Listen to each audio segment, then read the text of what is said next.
നമസ്കാരം. മലയാളി വാർത്തയിലേക്ക് സ്വാഗതം. തിരഞ്ഞെടുപ്പ് ഘട്ടത്തിൽ ഇടതുപക്ഷത്തിന് ഒരു അഗ്നി പരീക്ഷണം. അതാണ് ശബരിമല യുവതീ പ്രവേശനം കോടതിയിലെത്തുമ്പോൾ സംഭവിക്കുന്നത്. ഇതുവരെ ശബരിമലയിൽ യുവതീ പ്രവേശനത്തെ ശക്തമായി അനുകൂലിച്ച് വാദം നടത്തിയ പിണറായി സർക്കാർ ഇനിയും അതേ നിലപാട് തുടരുമോ എന്ന ചോദ്യമാണ് ഇവിടെ ഏറെ പ്രധാനപ്പെട്ടത്. കാലത്തിനൊത്ത് കോലം മാറ്റിയില്ല എങ്കിൽ പിടിച്ചു നിൽക്കാൻ സാധിക്കില്ല എങ്കിലും ഇവിടത്തെ കാര്യം വ്യത്യസ്തം. നിലപാട് മാറ്റിയാൽ അത് പൊതുജനങ്ങളെയും വിശ്വാസികളെയും ഒരേപോലെ പിണറായി സർക്കാർ മണ്ടന്മാരാക്കുന്നതിന് തുല്യം. ഇനി നേരെ മറിച്ച് നിലപാട് തുടർന്നാലോ? അത് വിശ്വാസികളോട് പിണറായി സർക്കാർ കാണിക്കുന്ന കൊടുംചതി. നിലവിലത്തെ സാഹചര്യത്തിൽ വിശ്വാസികളെ കൈവിട്ടൊരു നിലപാടെടുത്താൽ അത് തീർച്ചയായും CPM-ന്റെ തോൽവിക്ക് പതനത്തിന് കാരണമാകുമെന്ന ഉറപ്പിലേക്ക് പാർട്ടിയും എത്തിക്കഴിഞ്ഞു. ഭരണപരാജയം, ജനവിരുദ്ധ വികാരങ്ങൾ, ജനവിരുദ്ധ നയങ്ങൾ ഇതെല്ലാം കൊണ്ട് കൊടുകുത്തിയ പിണറായിസത്തിന് ഇനി തീർപ്പെഴുതുന്നത് വിശ്വാസികളാണ് എന്നുള്ള ഒരു രാഷ്ട്രീയ പരാമർശമടക്കം ഇപ്പോൾ കേരളത്തിൽ നിന്ന് ഉയരുകയാണ്. ഇതിനൊക്കെ ഇടയിൽ കിടന്ന് വിയർക്കുകയാണ് CPM എന്ന് ചുരുക്കം. എന്തായാലും നിലവിൽ നേരത്തെതുപോലെ ഒരു ഭാഗത്ത് മാത്രമായി നിലയുറപ്പിക്കാൻ സംസ്ഥാന സർക്കാർ തയ്യാറാകില്ല എന്നുള്ള സൂചനയാണ് കഴിഞ്ഞ തിങ്കളാഴ്ച സുപ്രീം കോടതിയിൽ കണ്ടത്. നിയമസഭാ തിരഞ്ഞെടുപ്പ് തൊട്ടടുത്ത് നിൽക്കവേ രാഷ്ട്രീയമായി തിരിച്ചടി ഉണ്ടാകുമെന്നുള്ള ഉറപ്പ്, ശബരിമല വിഷയത്തിൽ അത്തരമൊരു തിരിച്ചടി ഉണ്ടാകുമെന്നുള്ള ഉറപ്പ്, അതുകൊണ്ട് തന്നെ ഈ വിഷയത്തിൽ കരുതലോടെയാകും സർക്കാരിന്റെ ഇനി ഓരോ നീക്കവും. 9 അംഗ ബെഞ്ച് കേസ് പരിഗണിക്കുന്നത് ഏപ്രിലാണ് എങ്കിലും മാർച്ച് 14-നകം സംസ്ഥാന സർക്കാരും ദേവസ്വം ബോർഡും ഉൾപ്പെടെ മുഴുവൻ കക്ഷികളും സുപ്രീം കോടതിയിൽ നിലപാട് അറിയിക്കണമെന്നാണ് നിർദ്ദേശം ലഭിച്ചിരിക്കുന്നത്. ശബരിമല ഉൾപ്പെടെയുള്ള വിഷയങ്ങളിൽ 9 അംഗ ബെഞ്ച് വാദം കേൾക്കുന്നതിന്റെ സമയക്രമവും മറ്റും നിശ്ചയിക്കാനാണ് തിങ്കളാഴ്ച ചീഫ് ജസ്റ്റിസ് സൂര്യകാന്ത് അധ്യക്ഷനായ 3 അംഗ ബെഞ്ച് കേസ് പരിഗണിക്കുകയും ചെയ്തിട്ടുള്ളത്. എന്നാൽ ഇതിനിടെ ശ്രദ്ധേയമാകുന്ന കാര്യങ്ങൾ കോടതിയിൽ നടന്നു എന്നുള്ളതാണ് യാഥാർത്ഥ്യം. ഭരണഘടനാ ബെഞ്ചിന്റെ മറ്റു കേസുകളിൽ എന്ന പോലെ മുഖ്യ ഹർജിയെ അനുകൂലിക്കുകയും എതിർക്കുകയും ചെയ്യുന്ന കക്ഷികളുടെ വാദങ്ങൾ ക്രോഡീകരിക്കാൻ സുപ്രീം കോടതി നോഡൽ അഭിഭാഷകരെ നിയോഗിച്ചിരിക്കുകയാണ്. യുവതീ പ്രവേശന വിധിക്കെതിരെ പുനഃപരിശോധനാ ഹർജി നൽകിയ ശബരിമല തന്ത്രി ഉൾപ്പെടെയുള്ള കക്ഷികൾക്കായി കൃഷ്ണകുമാർ സിംഗിനെയും മറുഭാഗത്തിനു വേണ്ടി അഡ്വക്കേറ്റ് ശാശ്വതി സിംഗിനെയും നോഡൽ അഭിഭാഷകരാക്കും എന്നാണ് ചീഫ് ജസ്റ്റിസ് അറിയിച്ചിരിക്കുന്നത്. ഇതോടെ സംസ്ഥാന സർക്കാർ ഇവരിൽ ഒരാളുടെ ഭാഗത്തു നിന്ന് നിലപാട് പറയേണ്ടുന്ന ഒരു പ്രതിസന്ധി ഉണ്ടായിട്ടുണ്ട് എന്ന് ചുരുക്കം.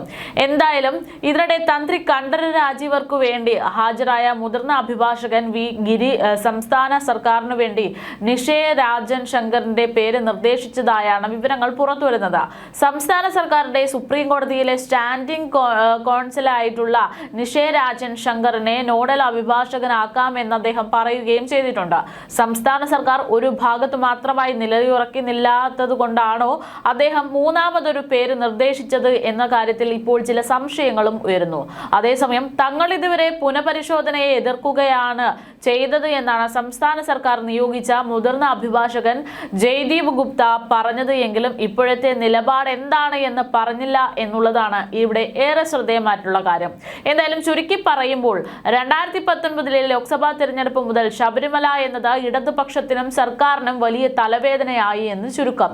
യുവതീ പ്രവേശന വിധി പുനഃപരിശോധിക്കാൻ സുപ്രീം കോടതി തീരുമാനിച്ചതോടെ വിഷയം അല്പം ശമിച്ചതായിരുന്നു എങ്കിലും 2021 നിയമസഭാ തിരഞ്ഞെടുപ്പിൽ അത് LDF-നെ ബാധിച്ചിട്ടില്ല എങ്കിൽ പോലും തദ്ദേശ തിരഞ്ഞെടുപ്പ് ആകുമ്പോഴേക്കും ശബരിമല സ്വർണ്ണക്കൊള്ള ഇടതുപക്ഷത്തിന് വിനയായി വന്നിട്ടുണ്ട്. ഇതിനെ ശമിപ്പിച്ച് ജനവിശ്വാസം വീണ്ടെടുക്കാൻ ശ്രമിക്കുന്നതിനിടയിലാണ് ഇപ്പോൾ അയ്യപ്പ സംഗമത്തിലെ കള്ളക്കണക്കുകൾ അടക്കം പുറത്തുവന്ന് CPM-ന് പ്രതിസന്ധി സൃഷ്ടിച്ചത്. ഇതിന് പിന്നാലെ ഇപ്പോൾ ശബരിമല യുവതീ പ്രവേശന വിധി കൂടെ പുനഃപരിശോധിക്കാനുള്ള നടപടിയിലേക്ക് സുപ്രീം കോടതി കടന്നതോടെ CPM-ന് വലിയ പണിയാണ് ലഭിച്ചിരിക്കുന്നത് എന്ന് ചുരുക്കം. നവോത്ഥാനത്തിന്റെ പുതിയൊരേടായി യുവതീ പ്രവേശനത്തെ വ്യാഖ്യാനിച്ച ഇടത് സർക്കാരിന് ഇപ്പോൾ അതേ നിലപാടാണോ എന്നുള്ള ചോദ്യങ്ങൾ ഇതോടുകൂടെ ഉയരുകയാണ്.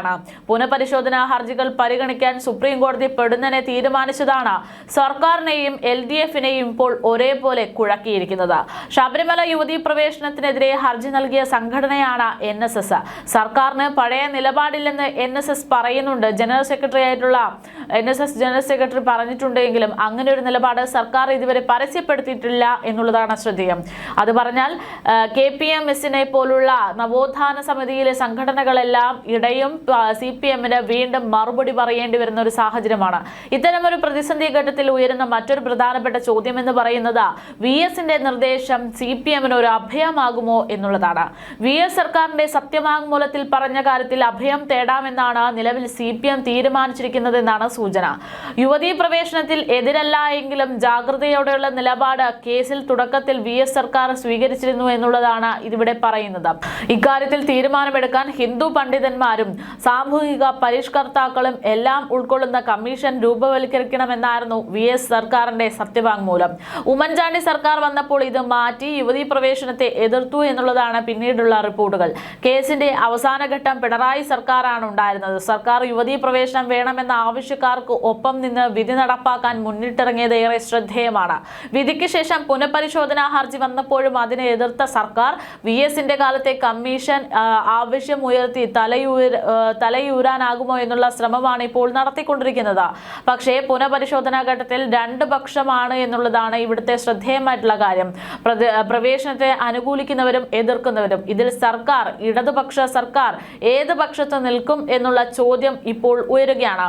എന്തായാലും ശബരിമല കേസ് സുപ്രീം കോടതിയിൽ എത്തിയിട്ട് 20 വർഷമാകുന്ന സാഹചര്യത്തിൽ വിവാദങ്ങളും ട്വിസ്റ്റുകളും അവസാനിക്കുന്നില്ല എന്ന് പറയേണ്ടിയിരിക്കുന്നു. ഇതിന്റെ നാൾ വഴികൾ നോക്കുമ്പോൾ, അതായത് 2006-ൽ സുപ്രീം കോടതിയിൽ എത്തിയ കേസിൽ 2018-ൽ വിധി വരികയും പിന്നീട് അത് പുനഃപരിശോധിക്കാൻ തീരുമാനിക്കുകയും ഒടുവിൽ 9-അംഗ ബെഞ്ചിന്റെ മുൻപിലേക്ക് ഈ കേസ് എത്തുകയും ചെയ്തതിന്റെ ഓരോ നാൾ വഴികൾ കൂടെ പരിശോധിക്കേണ്ടതുണ്ട്. ഏപ്രിലിൽ വീണ്ടും 9-അംഗ ബെഞ്ച് കേസ് പരിഗണിക്കുമ്പോഴും ഇത്തരം നാടകീയതകൾ പ്രതീക്ഷിക്കാമെന്നാണ് ഇപ്പോൾ രാഷ്ട്രീയ വിലയിരുത്തലുകൾ. എന്തായാലും കേസിന്റെ നാൾ വഴിയിലേക്ക് കടക്കുമ്പോൾ 2006-ലാണ് എല്ലാത്തിനും തുടക്കം. 2006-ൽ ശബരിമലയിൽ യുവതീ പ്രവേശനം വിലക്കുന്നതിനെതിരെ ഇന്ത്യൻ യങ് ലോയേഴ്സ് അസോസിയേഷൻ എന്ന സംഘടനയാണ് സെക്രട്ടറി ഭക്തി പസ്രീജ മുഖേന 2006-ൽ സുപ്രീം കോടതിയെ സമീപിക്കുന്നത്. 2007-ൽ ആദ്യ വർഷം കേസിൽ കാര്യമായി ഒന്നും തന്നെ സംഭവിച്ചില്ല എങ്കിൽ പോലും 2007-ലെ അന്നത്തെ ഇടതു സർക്കാർ സ്ത്രീ പ്രവേശനത്തിന് അനുകൂലിച്ച നിലപാടുമായി സത്യവാങ്മൂലം നൽകുകയായിരുന്നു. ശബരിമല കേസിലെ ആദ്യ ട്വിസ്റ്റ് ഇവിടെയാണ് ഉണ്ടായത്. ഒരേ മതത്തിൽ വിശ്വസിക്കുന്ന എല്ലാവർക്കും തുല്യ ആരാധന സ്വാതന്ത്ര്യം ഭരണഘടന അനുശാസിക്കുന്നുണ്ട് എന്നാണ് ഇതിലൂടെ വ്യക്തമാക്കിയത്. പിന്നീട് 8 വർഷത്തോളം കേസിൽ കാര്യമായൊന്നും സംഭവിച്ചില്ല എങ്കിൽ പോലും 2016-ലാണ് പിന്നീട് ജസ്റ്റിസ് ദീപക് മിശ്രയുടെ 3-അംഗ ബെഞ്ചിൽ മുൻപാകെ കേസ് വീണ്ടും എത്തുന്നത്. അപ്പോഴേക്കും കേരളത്തിൽ ഉമ്മൻചാണ്ടി സർക്കാർ അധികാരത്തിലെത്തുകയും യുവതീ പ്രവേശനം വേണ്ട എന്ന നിലപാടിലേക്ക് എത്തുകയും ചെയ്തു.